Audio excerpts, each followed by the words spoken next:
150 सालों के क्रिकेट सफर को बल्लेबाजों, गेंदबाजों, क्षेत्र रक्षकों ने अपने शानदार और यादगार लम्हों के साथ प्रतिष्ठित किया है। फ्रेड स्पोफोर्थ की हैट्रिक से डब्ल्यू.जी. ग्रेस की डिफेंस तक, डॉन की 99 की औसत से सचिन के 100 शतकों तक और जॉन्टी के एक पारी में 5 कैचों से लेकर जडेजा के डायरेक्ट हिट थ्रोज तक, इन 15 दशकों में क्रिकेट ने काफी उतार चढ़ाव और काफी बदलते दौर देखे। लेकिन इन सभी दौर में, चाहे वो 1877 में पहला टेस्ट हो या वर्तमान में चल रही क्रिकेट लीग्स, एक चीज हमेशा अक्षत रहती है, वो है नियत और सटीक फील्ड पोजीशंस, जहां पर हमें यादगार पल देखने को मिले हैं। हर दौर में क्रिकेट के परिणाम भले ही अच्छी बल्लेबाजी या अच्छी गेंदबाजी पर निर्भर हों, लेकिन ये तभी कारगर साबित हुई है जब सही फील्डिंग पोजीशंस पर सही समय पर सही खिलाड़ी तैनात रहे। चाहे पॉइंट पर जॉन्टी रोड्स या युवराज हों या कवर पर पॉन्टिंग या कैफ, आज भी पॉइंट, कवर, मिड ऑफ, गली जैसे कितने सारे अल्फाज हम कमेंटेटर के मुंह से सुनते रहते हैं, लेकिन बहुत कम ही लोग जानते हैं कि इन फील्डिंग पोजीशंस का नाम आखिर कैसे रखा गया।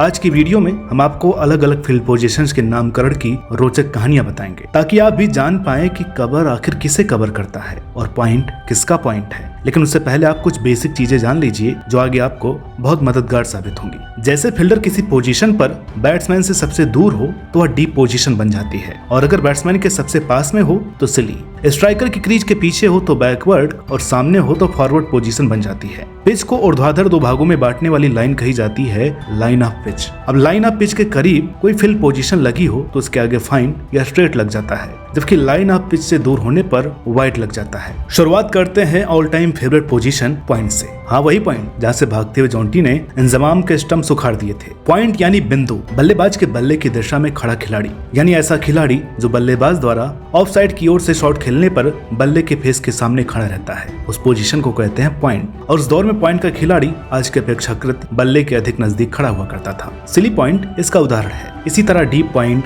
Backward point, deep backward point भी होते हैं। तो अब जान गए होंगे कि क्यों पॉइंट सबसे चुस्त वाली फील्ड पोजीशन है ना?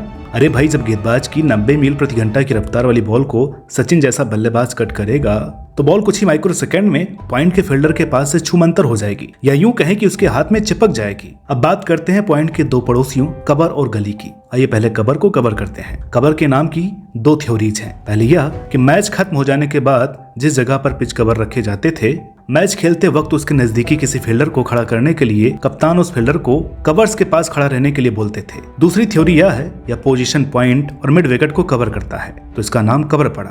बाकी आप जानते हैं कि डीप कवर क्या होगा। हालांकि बाद के समय में कवर जब पिच की लाइन के करीब जाने लगा तो उसे एक्स्ट्रा कवर कहा जाने लगा। ऐसे ही बाकी कवर पोजीशंस भी हैं, जैसे डीप एक्स्ट्रा कवर। कवर और पॉइंट के बीच एक कवर पॉइंट भी होता है। बात की जाए गली के नामकरण की तो ये राज इसके नाम में ही छिपा हुआ है। जी हाँ, जब पॉइंट और स्लिप्स के बीच के गैप को देखा तो पाया कि ये तो सकरी गली टाइप की बनी हुई है। इस गैप को भरने वाले फील्ड पोजीशन को ही गली नाम दे दिया गया। अब बात करते हैं उस पोजीशन की जो बल्लेबाज के बाहरी किनारों पर कभी झुकते हुए तो कभी उखड़ते हुए तो कभी कभी कीपर के हाथ के छिटके हुए कैच लपकने का काम करती है। अरे वही स्लिप्स जहां कभी सचिन, द्रविड़ और लक्ष्मण खड़े हुआ करते थे। इसका है नाम बल्लेबाज के बल्ले से गेंद के स्लिप होने पर उसका फील्ड पोजीशन की तरफ ट्रेवल करने की वजह से, यानी बल्ले से स्लिप हुई या कहीं छिटकी हुई गेंद को लपकने के लिए स्लिप लगाई जाती है। इसका यह नाम पड़ा बल्लेबाजों के बल्ले से गेंद के स्लिप होने पर उसका फील्ड पोजीशन की तरफ ट्रेवल करने की वजह से, यानी बल्ले से स्लिप हुई या कहीं छिटकी हुई गेंद को लपकने के लिए स्लिप लगाई जाती है। लेग वाली साइड स्लिप को लेग स्लिप या फॉरवर्ड शॉर्ट लेग भी कहा जाता है। चलिए अब चलते हैं 30 यार्ड के बाहर ऑफ साइड में, थोड़ा सा स्क्वायर होते हुए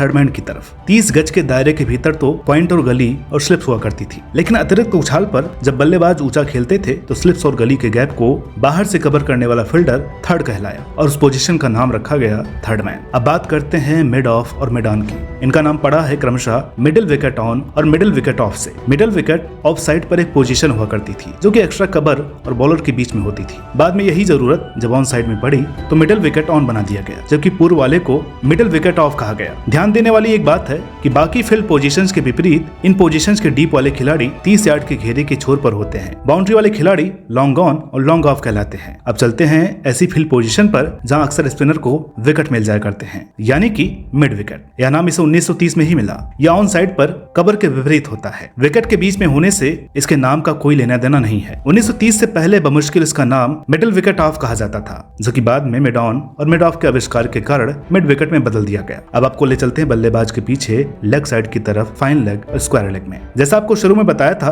कि लाइन ऑफ पिच के करीब वाला फाइन कहलाता है, इसलिए 30 यार्ड के दायरे के भीतर एक विशेष पोजीशन लेग साइड में फाइन लेग कहलाती है। और अगर यही खिलाड़ी बैटिंग क्रीज के पास में खड़ा हो जाए तो स्क्वायर लेग बन जाता है। स्क्वायर लेग का खिलाड़ी लगभग स्क्वायर लेग एम्पायर के साथ खड़ा रहता है। बाकी सब वही जो आप जानते हैं, डीप स्क्वायर लेग या डीप फॉरवर्ड लेग आदि। तो दोस्तों, ये जानकारी आपको कैसी लगी हमें कमेंट करके जरूर बताएं। आशा करते हैं आपको ये वीडियो पसंद आई होगी। मिलते हैं आपसे अगली वीडियो में एक और नई कहानी के साथ। तब तक के लिए नमस्कार।